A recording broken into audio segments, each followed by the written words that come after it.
Meu coração está ardendo para dizer para algumas pessoas aqui: essa sua situação já se arrastou demais, essa sua situação já se arrastou demais, não dá para ignorar mais as muralhas do chão. Deus hoje está te chamando. Eu tenho um novo começo para você, e você tem que fazer a sua parte. Quero que você abra a sua Bíblia no livro de Neemias, capítulo 1, versículo 2. Inclusive você que não tem a Bíblia B-Power, estão lindíssimas. Passa lá na B-Power Store, leve a sua Bíblia. Os 3 modelos maravilhosos de Bíblia, na linguagem que a gente usa aqui, que é a NVI. Quando eu preparo uma pregação, a minha preocupação não é se você vai admirar o que eu falo, mas é se você vai entender aquilo que Deus tem para você. Existe uma diferença entre uma pregação que busca admiração, que você admire a intelectualidade do pregador, e de verdade, eu não quero que você me admire em nada aqui. A palavra ela não é para ser admirada, a palavra ela é para ser entendida, e você sair desse culto dizendo: eu entendi o que Deus tem para mim, e eu consigo com a minha palavra contar para as pessoas o que Deus disse para mim. Mas por mais poderosa que a semente seja, a semente precisa de um solo, ok? Você pode ter a semente mais valiosa, da árvore mais valiosa. A semente ela não cumpre o papel dela sem o solo. Então por mais que o pregador, que a palavra saia ardendo daqui, se você não oferecer um solo disponível, a palavra ela é falha. Não a palavra de Deus, mas a palavra que você recebe. Ela vai entrar por um ouvido e sair por outro. Então você tem que acreditar na Bíblia. Você não precisa acreditar em mim, você tem que acreditar na Bíblia. E é por isso que o único livro que nós usamos aqui é a palavra de Deus. Eu quero ler com você Neemias, capítulo 1, versículo 2. Diz assim, ó: Anani, um dos meus irmãos, veio de Judá com alguns outros homens, e eu lhes perguntei acerca dos judeus que restaram, os sobreviventes do cativeiro, e também sobre Jerusalém. E eles me responderam: aqueles que sobreviveram ao cativeiro e estão lá na província, passam por grande sofrimento e humilhação. O muro de Jerusalém foi derrubado, suas portas foram destruídas pelo fogo. Quando ouvi essas coisas, sentei-me e chorei. Passei dias lamentando, jejuando e orando ao Deus dos céus. Espírito Santo de Deus, nós não viemos aqui perder o nosso tempo, Senhor. E só há uma coisa, só há uma ação que torna esse momento valioso. Porque se isso não acontecer, é perda de tempo. Aqueles que vieram de longe, de perto, só vale a pena se o Senhor falar. Estar aqui só vale a pena se o Senhor falar, se a tua voz encontrar a minha alma, se a tua voz encontrar o meu espírito. O Deus que me sonda, o Deus que sabe quem eu sou, melhor do que eu mesmo, coisas que nunca pronunciei, coisas que sequer disse a mim mesmo, o Senhor sabe. E nós te pedimos, Senhor, fale conosco nesta noite, corações desejosos pela tua voz. Se o Senhor falar, a nossa vida muda. Se o Senhor falar, o nosso coração é outro. Se o Senhor falar, a nossa alma nunca mais é a mesma. E não importa quantos anos, existem coisas grudadas em nós, cauterizadas. A tua palavra nos limpa, nos transforma, nos restaura. E nós te imploramos, ó Espírito Santo, fale conosco por misericórdia. É o que eu te peço em nome de Jesus. Amém e amém. Hoje Deus pediu a mim que falasse com você que chegou a fase de um novo começo para a sua vida. Eu sei que é uma frase um pouco clichê e um pouco comum, Mas eu queria hoje pegar um bisturi e pela palavra de Deus construir uma janela para um novo começo na nossa vida. A verdade é que cada um de nós já foi vítima de alguma coisa que nos arrebentou. Quem já passou por uma enchente sabe o que é a tristeza de ver móveis adquiridos com tanto suor e trabalho simplesmente serem descartados e jogados fora. Quem já passou por uma enchente sabe o que é ver anos de dedicação simplesmente acabarem. E o grande problema de uma tragédia, de ser vítima de alguma coisa, é analisar o custo de um novo começo. Porque na maioria das vezes, um novo começo custa muito caro. É melhor a gente mudar de assunto. É melhor a gente virar uma página. É melhor a gente tentar buscar uma amnésia, um Alzheimer artificial e dizer, eu não vou me lembrar mais disso, porque um novo começo custa muito. Porque um novo começo há lembranças. Mexer em coisas para um novo começo há fantasmas. A gente reage. A gente sabe o que aconteceu. A gente sabe o que feriu. A gente sabe as perdas, os prejuízos. E seja, se você foi vítima por conta de uma jogada errada sua da vida, ou vítima por conta da jogada errada de alguém, a verdade é que seja qual for a origem da perda, recomeçar, um novo começo, é uma das coisas mais difíceis. E não é à toa que a maioria das pessoas tem uma série de começos e nada de término. E aí Salomão diz que melhor que o começo de todas as coisas é o seu fim. Não há respeito para quem não termina. Não há respeito para você fazer uma série de matrículas em universidade. O respeito existe quando você termina uma faculdade. Não há respeito quando você diz, eu estou tentando. Não, o respeito não é quando você tenta, o respeito é quando você termina. Não há respeito para quem se batiza apenas. Não há respeito para quem aceita Jesus apenas. O respeito vem na jornada cristã. Não é um dia, não é um mês, não é um movimento. É uma vida, é uma jornada. E custa muito caro um novo começo. Um novo começo matrimonial, depois de feridas, depois de traumas. Um novo começo de solteiro. Puxa vida, eu acho que eu nunca mais vou namorar. Eu acho que eu nunca mais vou ficar com alguém, porque já sofri tanto na mão de alguém. Não vale a pena. É mais ou menos isso que Neemias está passando. Por conta da desobediência do povo, Deus abre as porteiras de Jerusalém e manda os babilônicos prenderem os hebreus.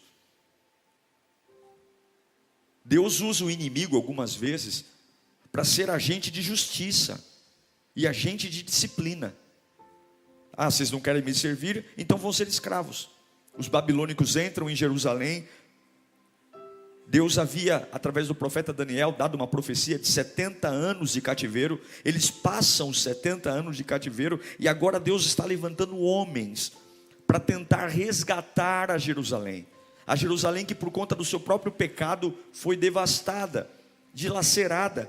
Deus levanta Esdras, Zorobabel como líderes de um movimento de volta da saída da Babilônia e levanta um inusitado copeiro chamado Neemias. Enquanto Esdras e Zorobabel iriam trazer o povo de volta para Jerusalém, Neemias era o construtor, era o improvável construtor dos muros. E nesse texto que li a vocês, Neemias é um copeiro do rei, ele come a comida antes do rei. Ele encontrou um homem comum, um homem chamado Anani. E Anani diz para ele, trocando uma ideia, como é que você está? Eu estou bem, e você? Estou bem. Rapaz, me conta aí da minha terra natal, como é que está meus conterrâneos? Como é que está meu povo lá da Jerusalém? Estou aqui na Pérsia, aqui de longe. Rapaz, como é que está? Rapaz, você não está sabendo? Não estou sabendo. O que aconteceu? Rapaz, os muros estão no chão. Jerusalém foi destruída. E os que não morreram estão cativos. E os que não estão cativos estão em plena miséria. A resposta de Ananias, ou de Anani, para Neemias, foi uma reviravolta na vida desse camarada. De vez em quando é bom a gente ter alguns choques de realidade. De vez em quando é bom a gente ouvir algumas notícias que nos balançam. De vez em quando umas boas verdades fazem bem para a gente. Quando a gente ouve um parente dizer: ó, se você não mudar eu vou embora de casa. Aí você fala assim: nossa. Mas de vez em quando uns choques como esse nos faz acordar para coisas que naturalmente a gente não acordaria. De vez em quando umas pancadas assim que vem, porque a gente tem uma montanha de ilusões que a gente cria. E Neemias, ele achava que estava tudo bem. Ele achava que estava tudo bem, só que Ananias trouxe para ele a realidade. E a realidade o fez chorar, sentar e chorar. Um sentimento de perda, um sentimento de angústia. Jerusalém era o símbolo de todo judeu. Jerusalém era a cidade santa. Jerusalém era um marco religioso. E agora ele acabou de saber uma bomba, que Jerusalém está destruída. Os muros estão no chão. E não é qualquer coisa não. Muro é sinal de proteção. Não há proteção alguma, porque se não há muro qualquer um entra. Muro no chão. A Bíblia diz que os portões estão destruídos. O portão simboliza a área econômica. São nos portões da cidade que se fazem negócio. São nos portões da cidade que há comércio. Portões destruídos, economia destruída. Sem defesa, sem segurança, sem economia, Neemias desaba. Ele desaba. Ele desaba, ele se arrebenta. E o pior de tudo, os valores, não há valores.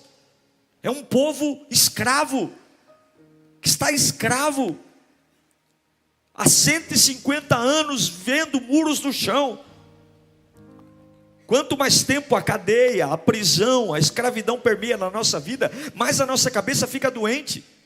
Pessoas escravas que não lutam, escravas de sentimentos, escravas de ansiedade, escravas de depressão, escravas de ciúme, escravas de incredulidade. Se a gente não reage, se a gente não dá uma de doido mesmo, porque a Bíblia diz que as coisas de Deus ao homem natural é loucura. Se a gente não dá uma de doido de Deus, Senhor, eu não vou sair desse culto sem a cura, eu não vou voltar para minha casa carregando isso, eu não vou aceitar mais lidar na minha família desse jeito, eu estou cansado, está indo tudo abismo. Neemias, ele entra num processo de luto, porque ele se importa. E eu quero dizer para você que você não é capaz de mudar o que você não é capaz de chorar. Não me diga o que você quer mudar, me diga o que você é capaz de chorar, pelo que você é capaz de chorar. A Bíblia diz que quando Neemias ouve que os muros estão no chão, ele se arrebenta. Ele é um escravo, ele não é um príncipe, ele não é um empresário, ele não é homem da corte, ele não é nobre, ele é um escravo, ele é um hebreu que está escravo na Pérsia, mas ele chora. Ele está longe, mas ele chora. E talvez seja por isso que a vida de alguns não mudam, porque Deus está procurando homens capazes de chorar por aquilo que Deus está chorando. Deus está procurando homens e mulheres que tenham o sentimento de chorar por aquilo que Ele está chorando. Neemias chora. E quando Deus olha para um homem que é capaz de chorar pelo que ele está chorando, que é capaz de se importar com aquilo que ele está se importando, a Bíblia diz que Deus abriu uma avenida para o escravo passar. Deus abriu uma avenida, porque quando Deus age, ninguém pode impedir. Não é uma questão de dinheiro, não é uma questão de status, não é uma questão de idade, não é uma questão de poder, é uma questão de chorar. É uma questão de dizer: isso me faz falta. Eu não vou mais viver fingindo como se nada tivesse acontecido. Agora, como é, pelo amor de Deus, que Neemias conseguiu um novo começo? Como é? E eu vou te ensinar aqui biblicamente. Neemias, ele encarou a realidade. Ele orou. Você sabe que Deus abriu as portas. Deus fez o rei o liberar com dinheiro, madeira, recurso. Mas lá em Neemias capítulo 2, versículo 13, quando ele chega em Jerusalém e ele vê os muros no chão, a Bíblia diz que ele não vai contar história, ele não vai fazer amizade, ele não vai comer bolo na casa da irmã Maria. De noite sair pela porta do vale na direção da fonte do dragão e da porta do esterco. E o que ele fez? Examinando o muro de Jerusalém, que havia sido derrubado e suas portas, que haviam sido destruídas pelo fogo. Neemias chega em Jerusalém, E ele vai olhar o que contaram para ele. Me falaram que os muros estão no chão, me falaram que as portas estão queimadas, então eu vou contemplar a realidade. Eu vou dizer uma coisa a você: Satanás é o pai da mentira, e ele ama a mentira. Ele ama contar histórias, ele ama criar um mundo paralelo, ele ama fazer você acreditar em coisas que não te confrontem, para que você deixe de lado, apodrecendo o que importa, para viver abraçado numa vida e numa história que não vale a pena.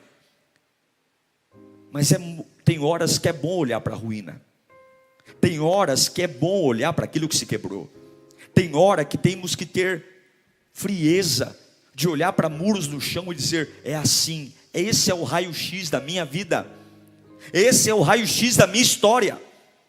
A quem mais eu quero enganar? A quem mais eu quero enganar? Não há tempo mais para nos enganarmos, não há tempo mais para chegar em Jerusalém e ao invés de ir olhar os muros, ficarmos de conversa fiada, dizendo: não é viagem, não é casa nova, não é novo namorado. Vamos olhar os muros no chão, vamos olhar a tragédia. Se eu quero um novo começo, eu preciso partir do que morreu, e não de um sonho, de uma utopia. Recomeços não nascem de alegrias, recomeços nascem de luto, recomeços não nascem de festas, viagens, recomeços nascem de dizer: nossa, como dói ver isso no chão, como dói ver a ruína desta cidade, como me machuca ver. Quando eu lembro das glórias do passado, como eu lembro das glórias do tempo que a gente era feliz, do tempo que a gente tinha, do jeito que a gente viajava, do tempo que a gente sorria, olha o estado que estamos hoje. Não há paz, não há vida, não há alegria, não há conversa. Olha a distância. Aí você diz: não, pastor, eu não quero nem pensar nisso. Não, pastor, se o senhor começar esse assunto, eu me levanto e vou embora, porque eu estou aqui segurando os pratinhos, porque eu sei que se eu encarar essa realidade, eu não aguento. Pois você tem que encarar. Se você quer um novo começo, está na hora de você tirar as maquiagens, tirar as máscaras, está na hora de você parar de desviar o assunto e começar a dizer: Senhor, eu tenho consciência do que aconteceu na minha vida, eu tenho consciência das perdas, eu tenho consciência do quanto eu fiquei mais lento ao longo do tempo, eu tenho consciência do quanto eu perdi a linha ao longo do tempo, eu tenho consciência do quanto eu piorei, e está tudo bem. Deus não vai te acusar, Deus não vai te apontar, mas é a partir daí que algo vai surgir na sua vida. Se você e eu não encararmos a realidade, nós não temos como ter um novo começo. Nós temos que tocar no assunto. Nós não podemos mais adiar a chegada de um novo começo. E ele parte exatamente de perceber o que nós perdemos. Só que Neemias, ele não encara a realidade. Ele não encara a realidade olhando para os muros no chão e dizendo: ah, desgraçados, pecadores. Ele encara a realidade de um jeito tão poderoso. A primeira coisa que ele faz, ele dá lugar ao luto. Ele chora. Porque no luto, a gente mostra, não é o luto para os homens, entende? Não é ligar para minha mãe e dizer: nossa mãe. Não é meu pai, minha mãe, meu irmão. Não, nenhum deles tem poder de dar a você o que você precisa. Nenhum deles ninguém vai entender. Muito pelo contrário, muitos vão dizer para você: você é doido, você está mexendo nisso por quê? É para Deus. É levar o luto, dizer: Senhor, se o Senhor promete uma vida em abundância, se o Senhor promete uma vida de paz, eu não posso achar que é normal não viver isso.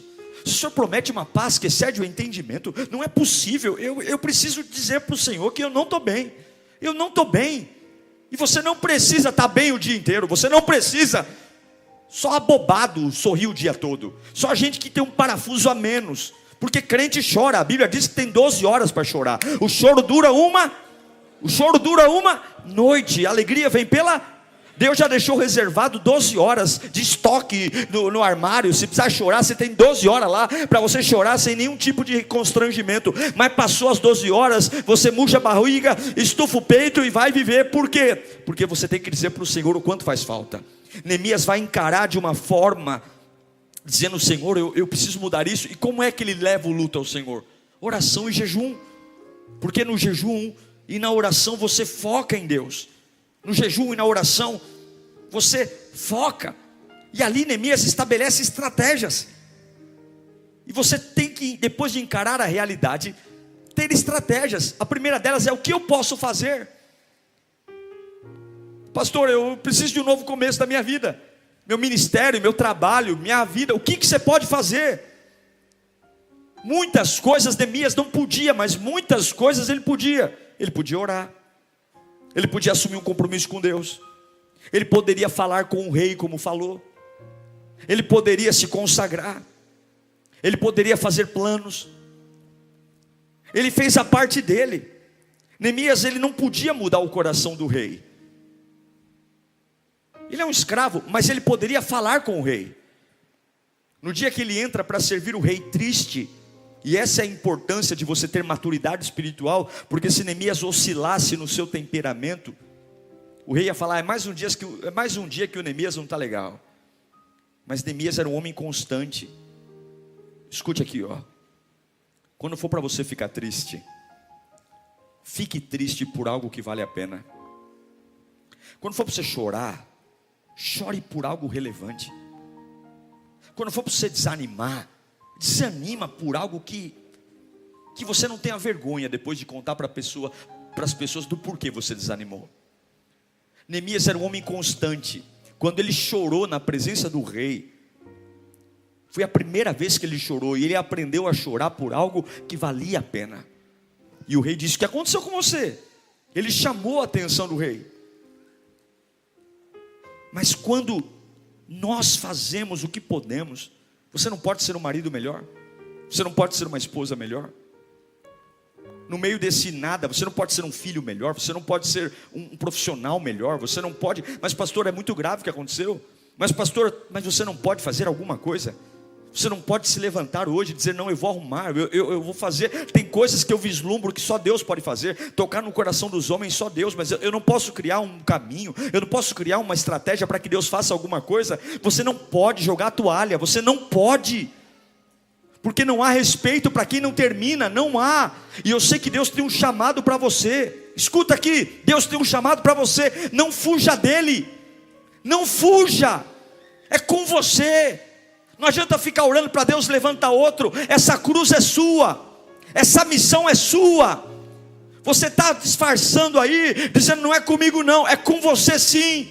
Deus tem um chamado para você. E aí você diz: mas por que não chamou minha irmã? Por que não chamou meu irmão? Por que não falou com outro? Não, eu estou intercedendo para Deus enviar alguém. E Deus está dizendo: eu fui escolher um copeiro lá na Pérsia, porque esse homem não tinha como ter dinheiro, recursos, apoio, mas eu sondei o coração dele, e ali tem um homem sensível a recomeçar, um homem sensível ao novo começo, a novos começos que vão surgir da sua vida. Você tem que acreditar no que eu estou pregando aqui.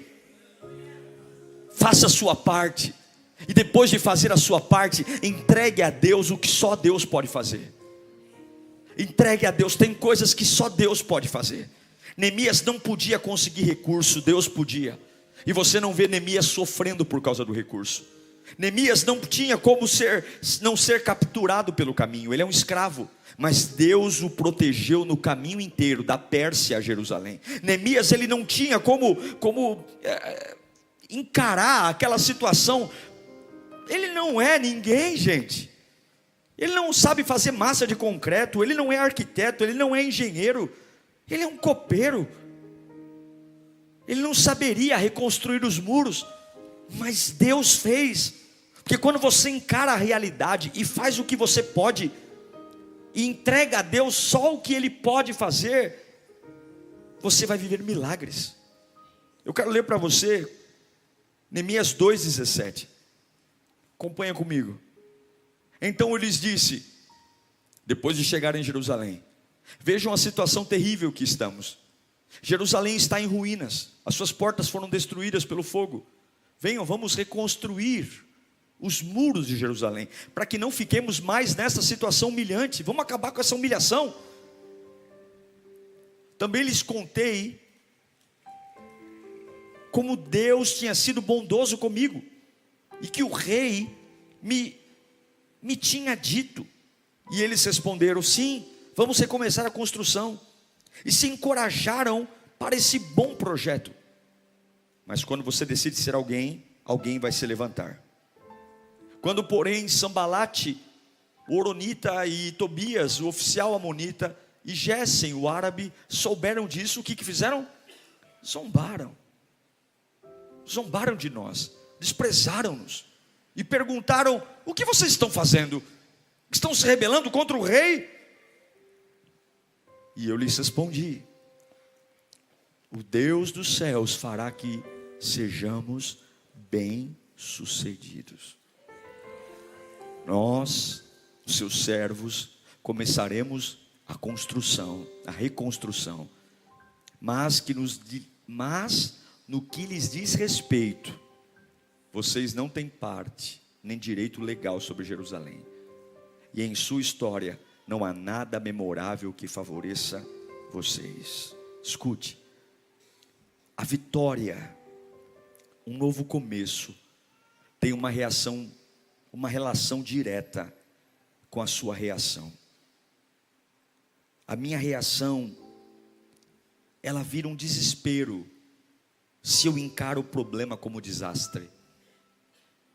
A minha reação vira irritação se eu trato o problema como algo desnecessário. A minha irritação vai tirar a minha fé. A minha reação vira raiva quando eu trato o meu problema como injustiça. A minha reação vira culpa quando eu trato o meu problema como algo que eu mereço. A minha reação vira um exercício de fé quando eu trato esse meu problema como uma oportunidade de ver a glória de Deus sendo manifesta.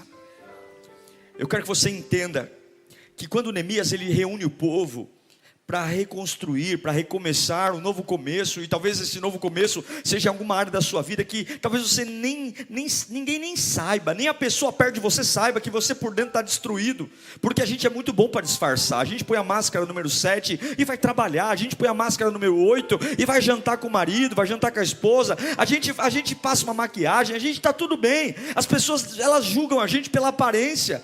E talvez você está aqui hoje dizendo: pastor, eu não sei até quanto tempo eu vou aguentar esse cenário, porque custa muito manter uma aparência, custa muito manter um tipo, custa muito, é uma energia terrível.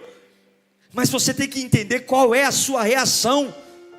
Deus está dizendo a você: exercite a sua fé. Você tem um problema, você tem um falecimento, você tem uma quebra, você tem uma ruptura. Exercite a sua fé e faça isso uma oportunidade para eu manifestar a minha glória. Como é que eu faço isso, pastor? Faça a sua parte e dependa de Deus. Você tem que depender de Deus. Encare a realidade, faça o que está ao seu alcance, e o que não está ao seu alcance, entregue nas mãos de Deus. Neemias diz: olha, Sambalate, Gésem, Tobias estão rindo da gente, mas o mesmo Deus que me trouxe até aqui, lembre do que Deus já fez. O mesmo Deus que me trouxe até aqui, o mesmo Deus que me deu essa família, o mesmo Deus que me deu esse casamento, o mesmo Deus que me deu essa casa, o mesmo Deus que me deu os meus filhos, o mesmo Deus que não deixou eu sucumbir naquela enfermidade, o mesmo Deus que me tocou quando eu estava lá na Pérsia. Ele abriu o caminho, Ele tocou no coração do rei, Ele me deu armas, Ele me deu proteção, Ele me deu árvores, Ele me deu madeira, Ele me deu soldados. Não é meia dúzia de endemoniado, não é uma capetolândia que vai matar o sonho de Deus na minha vida. Então eu quero dizer para vocês: vamos trabalhar, vamos se animar, porque nós vamos ter um novo começo sim. Há 150 anos Jerusalém está no chão, há 150 anos ninguém chora por isso aqui, há 150 anos tiram foto das muralhas do chão, há 150 anos encontram desculpas. Chega de desculpa, eu quero um novo começo. Eu não vou rebaixar minha vida às experiências dos outros, eu não vou dizer que o meu casamento está bom porque tem gente pior, eu não vou dizer que a minha empresa está boa porque tem empresa pior, eu não vou rebaixar minha vida por baixo, porque Deus tem planos para minha vida. Então eu vou dizer para minha alma doente, eu vou dizer para minha mente perturbada, eu vou dizer para as minhas mãos cansadas que chegou a hora de parar de contar história e olhar para o trono e dizer que aquele que começou a boa obra, Ele está fiel e sentado no trono. Escute, se você está esperando um chamado, chamado de Deus não vem com um sorriso, chamado vem com lágrima. Se você está esperando um chamado de Deus, todo avivamento nasce de uma frustração, todo avivamento nasce de lágrima, todo avivamento nasce de pancada, todo avivamento nasce de perseguição. Moisés nasce, Faraó dá um edito dizendo: matem os primogênitos. Jesus nasce, Maria tem que ir para o Egito correndo com José, porque os primogênitos vão ser mortos, porque o diabo sabe o que você carrega. Enquanto você não é nada, não é ninguém, o inferno está em paz com você. Mas a hora que você olha para a mulher no chão e diz: Deus, é sobre isso que o Senhor quer que eu chore, é sobre esta família que o Senhor quer que eu chore, é sobre esse casamento que o Senhor quer que eu chore, o céu se levanta e o inferno também se levanta. Mas levante suas mãos para cá. Eu declaro que aquele que te chamou não vai falhar com você. Homens falharam, pessoas falharam, amigos falharam, mas ele não vai falhar. É o que Paulo fala em Romanos 5, 3 e 4. E não só isso, mas também nos gloriamos nas tribulações, porque sabemos que a tribulação produz perseverança, e a perseverança um caráter aprovado, e o caráter aprovado esperança. Sabe quantas vezes tentaram parar Neemias? 6 vezes. Quando as palavras não foram suficientes, Sanbalate, Gessem e Tobias pagaram propina para pessoas se infiltrarem na obra, para desmotivar a obra dentro da obra. Eles foram afligidos de todos os lados, na sua moral, no seu trabalho, porque recomeçar e um novo começo custa. Ciúmes de outros podem tirar sua determinação. Cuidado com o ciúme dos outros. Não deixe que eles te cansem. Não deixe. Cuidado com os obstáculos normais da vida. Não vá passar a vergonha de desistir, dizer que vai morrer de algo que Deus disse que você aguenta. O que manteve Neemias em pé? O que manteve Neemias agarrado a um sonho? Ruínas no chão. Neemias tinha uma certeza: Deus vai intervir. Deus vai intervir. Eu espero pela intervenção de Deus. Se você olhar a história de Neemias, você vai ver que o foco de Neemias sempre foi na presença de Deus. Vou te dar alguns exemplos. Neemias 2, 7 e 8. A seguir acrescentei, se for do agrado do rei. Ele estava lá na Pérsia ainda pedindo para sair, para reconstruir. Se for do agrado do rei, eu poderia levar cartas do rei aos governadores do Trans-Eufrates, para que me deixem passar até chegar a Judá. E também uma carta para Asaf, é um escravo pedindo cartas de autoridade para um rei. Para Asaf, guarda da floresta do rei, para que ele me forneça madeira para as portas da cidadela, que fica junto ao templo, para que os muros da cidade e para a residência que irei ocupar, visto que a bondosa mão de Deus estava sobre mim. O que aconteceu com ele? O rei atendeu os meus pedidos. Ele é um copeiro. Quer mais? Neemias 2:20. Diante das ameaças de Sanbalate, Gessem e Tobias, Neemias diz: o Deus dos céus fará que sejam bem-sucedidos. Nós, os seus servos, começaremos a reconstrução. Mas no que lhes diz respeito, vocês não têm parte nem direito legal sobre Jerusalém, e em sua história não há nada de memorável que favoreça vocês. Coloca Neemias 6:6, 6:16, por favor. Quando todos os nossos inimigos souberam da reconstrução, souberam disso, todas as nações vizinhas ficaram atemorizadas e com o orgulho ferido, pois perceberam que esta obra, levanta a mão para cá, esta obra havia sido executada com a ajuda do nosso Deus. Você sabe quantos anos os muros ficaram no chão? 150 anos. Você sabe quantos dias Neemias levantou Jerusalém? 52 dias. O que não fizeram em 150 anos, você vai fazer em 52 dias. O que teus bisavós não fizeram, o que teus pais não fizeram, você vai fazer. E teus filhos serão ainda mais flechas, em nome de Jesus. Neemias, ele pede para o rei. É o rei que é tocado por Deus que libera. É Neemias. Diversas dificuldades vieram, mas ele termina. Ele termina porque um homem que encara a realidade, uma mulher que encara a realidade, chora, ore, fala para Deus.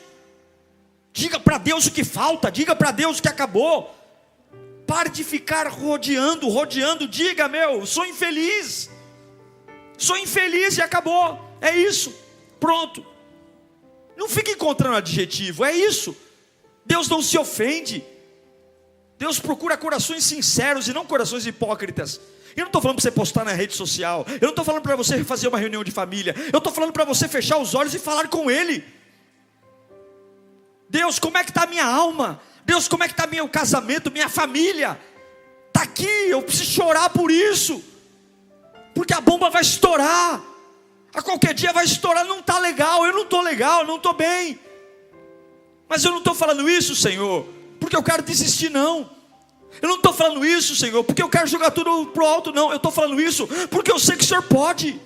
Eu estou tocando nesse assunto porque eu sei que o Senhor tem poder de mudar a história da minha vida. Eu não estou tocando nesse assunto para desistir, não, Senhor. Muito pelo contrário, eu nunca confiei em Ti como confio. Mas eu não vou fingir que está tudo bem. Eu não vou fingir que as coisas estão normais. Eu não vou fingir, eu não posso viver nesse automático. E a hora que Deus vê que você fala com Ele sobre o seu luto e você faz o que pode, o que você pode? Você pode adorar, você pode orar, você pode servir, você pode agradecer, você pode no meio do nada, você pode mudar. Vai comprar carne em outro açougue, vai pegar ônibus em outro ponto, vai comprar pão em outra padaria, muda o sofá de lugar, mostra para Deus que mesmo nas limitações você está criando algo novo. Vai mudar o seu jeito de falar, vai mudar o seu jeito de viver, vai mudar o seu jeito de lidar com o dinheiro, vai mudar o seu jeito de trabalhar, vai mudar o seu jeito de tratar o próximo, vai mudar. Pastor, mas é uma coisa muito grande que eu preciso. Mas quando você faz o que está ao seu alcance, o céu se abre para você, porque Deus não lida com preguiçosos, Deus não lida com vagabundos, Deus lida com homens e mulheres que nasceram de novo e sabem que quando fazem o natural, Deus faz o sobrenatural. Em nome de Jesus, é o tempo. Meu coração está ardendo para dizer para algumas pessoas aqui: essa sua situação já se arrastou demais, não dá para ignorar mais as muralhas do chão. Deus hoje está te chamando. Eu tenho um novo começo para você, e você tem que fazer a sua parte. Eu não quero mais suas desculpas, eu não quero ouvir mais suas ladainhas, eu não quero ouvir mais suas histórias, eu não quero ouvir mais aquilo que você tem contado para você mesmo. Você conta histórias tão belas, mas continua na mesma. Você conta desculpas, está na mesma. Eu não quero suas desculpas, eu quero sua fé. Eu quero você olhar para mim e dizer: isso me faz falta, como me faz falta, como me faz falta, como me faz falta, como me faz falta ver minha casa, minha família, meus sonhos, como me faz falta aquilo que a enchente levou, como me faz falta, como me faz falta. E chega, eu não vou pôr a cabeça no travesseiro hoje, Senhor, e dormir como se nada tivesse acontecido. Deus falou comigo e hoje eu vou devolver 52 dias. Eu quero dizer que se você quer um novo começo, não vai ser fácil. Se prepare para tudo o que você imaginar. Você tem um adversário terrível. Ele é terrível porque ele se disfarça. O diabo nunca vai agir da forma como você imagina. Ele nunca vai tirar de você o que você imagina que ele tire. Ele vai tocar de um jeito onde você só vai se dar conta quando já for tarde demais. O diabo é sorrateiro. Ele não tem nenhum interesse que você saia da igreja. Ele não tem nenhum interesse que você fique horrorizado com ele. Muito pelo contrário, ele quer que você fique na mesma, vazando, vazando, vazando, vazando, vazando. E quando não tiver mais nada para vazar, ele expõe o quanto você está fraco e destruído. E Jesus está dizendo: eu estou aqui também. O diabo está aí, eu também estou. Vamos encarar a realidade hoje? Vamos dar umas voltas nas muralhas do chão? Mas é constrangedor, pastor. Mas é assim que um novo começo surge. Vamos olhar e vamos dizer: Senhor, há quantos anos isso está no chão? Mas eu acredito ainda. Eu não sei falar, eu sou um copeiro, e eu sei que eu estou pregando para gente improvável aqui. Mas Deus tem planos para você. Deus tem planos para você. Labassure canta labas. Deus tem planos para você. Por isso que para você tudo foi mais difícil. Desde o seu nascimento, tudo foi mais difícil. O diabo sabe o que você carrega. Satanás emitiu decretos a tua história inteira, porque ele sabe o valor que você tem. Ele sabe que você no trilho chega na estação, e é por isso que ele tenta te parar. É por isso que ele te colocou tão longe, na Pérsia. Mas hoje, a voz de Deus, como Anani foi usado, chega ao seu ouvido. Ah, pastor, eu tenho vontade de chorar, chore. Eu tenho vontade de desistir, só não desista, mas chore. Porque Deus está te vendo hoje. Deus me trouxe aqui para dizer que esse cativeiro vai sair hoje. Você vai ter um novo começo. Você vai ter respeito. As pessoas vão respeitar a tua história. Você vai ter um final. Essa sua história que está mal acabada, ela vai ter um final. Deus vai te dar dignidade, Deus vai te dar honra. Não se preocupe com o tempo está na mão de Deus. Não se preocupe com a velocidade, só entregue ao Senhor o que você pode fazer e confie na intervenção de Deus. Eu profetizo que portas vão se abrir nesta semana. Eu profetizo que Deus vai gerar avenidas espirituais. Deus vai te dar oportunidades lindas de falar com pessoas que você nem imaginava, e quando você abrir a boca, Ele vai colocar palavras certas na sua boca. Deus vai te dar uma sabedoria que ninguém nunca ouviu. Você vai ser usado por Deus. Se prepara para um novo começo dentro da tua casa. Se prepara para um novo começo no teu casamento. Se prepara para um novo começo na relação com os teus filhos. Se prepara para um novo começo no teu ministério. Se prepara para um novo começo na tua profissão. Deus está dizendo: eu vou te usar. Eu vou fazer com você o que ninguém teve coragem. Eu vou, porque eu conheço o teu coração. Eu conheço a tua vida. Eu vou te dar um novo cheiro. Eu vou te dar um novo perfume. Eu vou te dar uma nova envergadura. Eu vou fazer você ver mais adiante. O teu cérebro vai trabalhar num ritmo diferente. Você vai se dar conta que você não está ultrapassado coisa nenhuma, porque o tempo está nas minhas mãos. 1000 dias e um dia para mim é igual. Eu sou o Senhor do tempo. Eu vou fazer. Eu quero orar por você. Eu quero que você feche os seus olhos.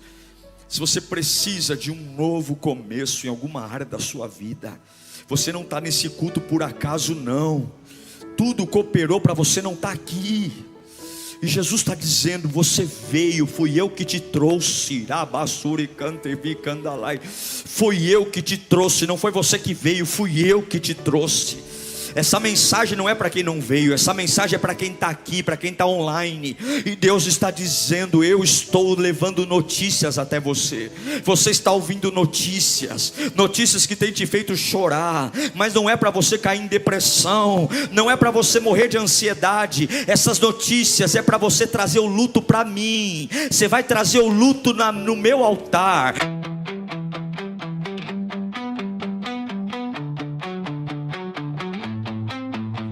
I woke up with yesterday on me, still breathing, still free.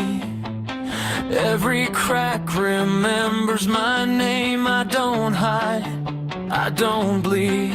They said be quiet.